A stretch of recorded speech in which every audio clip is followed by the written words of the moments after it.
Hey, it's Yauk 2016. I'm Luke, and we're with Claire Hennessy. Hello. Nice to see you. How is Yauk treating you so far? It's been brilliant. Yeah, this is my first time here, and it's kind of like, you know, sort of being with a bunch of your best friends for the entire weekend. Everyone is just getting really excited about YA books, you know?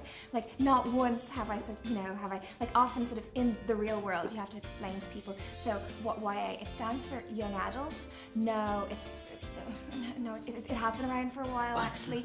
No, there are more writers than just Suzanne Collins, so it's been brilliant. Yeah, everyone knows. Yeah, it's cool. Awesome. What have you explored? What have you seen? Have you seen any good outfits yet? I'm really impressed by anybody who's coming in costume, because I can't do costume. I feel stupid and I look stupid, and also, like, you know, don't we already disguise ourselves enough in life? Good point, well made. Yeah. Think about that. Also, I just look silly in costumes. Yeah. All right. Congratulations on I think Taste is Good. It's an amazing book. Looks beautiful as well. It does. It's gorgeous. I love it. I have spent a ridiculous amount of time just like stroking the cover. Yeah, that's fine. I might have a little go on that. Yeah, that is good, yeah, actually. and it's been textured, so you just nice. I like very it. nice. Guys, who needs to read it? Just stroke it. Just stroke it. Maybe buy 2 copies, one to read, one to stroke. Exactly. Yeah, it's kind of like having a pet. You know, it's good for your health. Yeah. Yeah, and you don't have to feed it, so it doesn't do toilets around your house. So great. For anyone who hasn't yet come across it, could you sell it to us? Give us your best pitch. Oh, my best pitch. I was going to go for like a mediocre pitch here. This is a lot of pressure.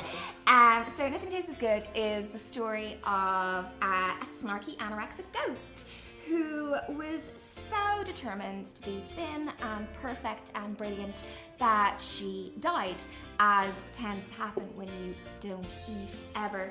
And she's been assigned as a kind of like spirit helper to a girl with her own issues and her own problems. But Annabelle, being Annabelle, has exactly one coping strategy, and that is, maybe you should just like eat less and like, you know, sort of pin yourself down.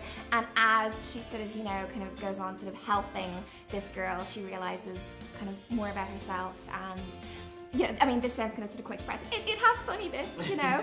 I think, you know, we do start to see that actually, you know, she becomes more aware of how dangerous her own kind of, you know, mindset is, which I think the reader already kind of has a sense of anyway, because it's like, okay, she's saying all this stuff, she's being really judgmental.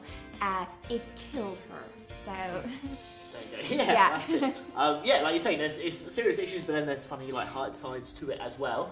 Absolutely. Yeah, you can't. I mean, one of the lovely things that I've gotten to do at Yauk was chair a panel on humour in YA, and we just had some great discussions about how actually comedy is such a kind of a powerful tool for, you know, sort of getting something across to the reader. And once you've made people laugh, you can get them to do anything, you know, you can make them cry, you can make them feel.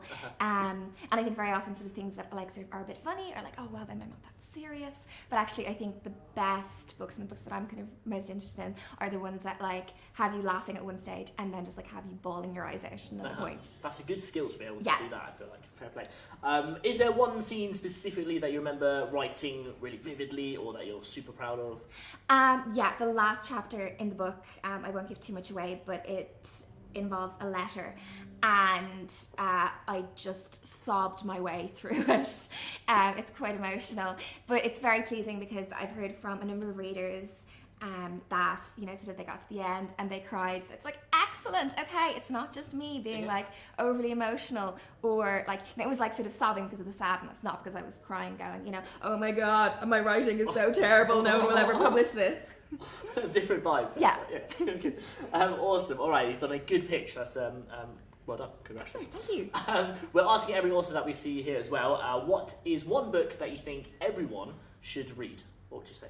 Oh, one book. Does it have to be a YA book? Not necessarily. No. Okay, because I'm just very conscious that I am, like, I have, you know, because I'm spending the weekend surrounded by so many fabulous YA writers, I have a sense that if I name one of them above another one, you know, someone is going to come and beat me up later. I will tell them as well. I know, exactly. So I'm going to go for, instead, Caitlin Moran's How to Be a Woman. Awesome. Which is just, it's actually kind of doing a lot of the stuff that we were saying about, you know, sort of like, funny but also then making you be really sad. It is the funniest angry book I've ever come across about sort of feminism and about sort of, you know, thinking about the world. And it was kind of something that it wasn't kind of telling me anything that I kind of didn't already know, but it articulated it, and it was doing it in a brilliantly funny and accessible and kind of understandable way. So yeah, I think it should be kind of on everybody's bookshelf. Yes, strong recommendation. She's a hero. And finally, what is your favourite thing about Yalk? Oh my! Oh, just one one. favorite thing about Yalk. It's so amazing. It's incredible. It has many things. Oh God, this is a lot of pressure. I think my favorite thing about Yalk so far, because we're kind of still sort of early on, has been the Teenage Diary event. Yes. In which a number of authors, including myself, read excerpts from their own real-life teenage diaries, and it was both kind of cringy and hilarious at the same time.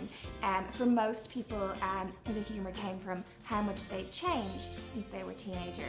For me, I read a piece and realised I have not grown up at all. Excellent. But I think it was a really fun event. It was so brilliant to hear sort of, you know, what other people kind of were willing to share.